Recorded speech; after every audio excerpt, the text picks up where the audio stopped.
Well, 1 year after Hurricane Michael devastated the Florida Panhandle, some of the hardest hit areas will receive money to help with the rebuilding efforts. So during a visit to Panama City yesterday, Governor Ron DeSantis announced more than $170 million will go towards the recovery, specifically in Bay County and Mexico Beach. News4Jax reporter Jennifer Reddy recently visited the Panhandle. In fact, Jen, you just got back earlier this week. You obviously, having been there twice now since the hurricane hit, you can understand how important this money is for those who are still reeling from the effects. Good morning. It's incredibly important. Going through some of the hardest hit areas of the Panhandle, there are some signs of progress. You are starting to see homes being built and some businesses back up and running, including a lot of hotels. But there is still so much work to be done, which makes this funding crucial for the recovery process.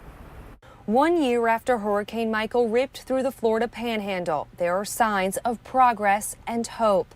In Mexico Beach, some homes are being rebuilt and contractors are visibly present. About 30 miles away in Lynn Haven, some residents are finally getting their roofs repaired, but still there is a lot of work to be done.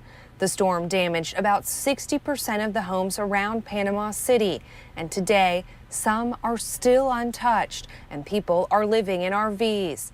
The hurricane resulted in more than $7 billion of insured losses. To help with the recovery efforts, Governor Ron DeSantis announcing almost $3 million to pay for roads and underground utilities for future housing. Also, more than $150 million will go to Bay County and $20 million to Mexico Beach to reimburse the areas for debris removal. The governor says he is planning to ask for additional funding during the next legislative session, which starts in January. Jennifer Reddy, Channel 4, the local station.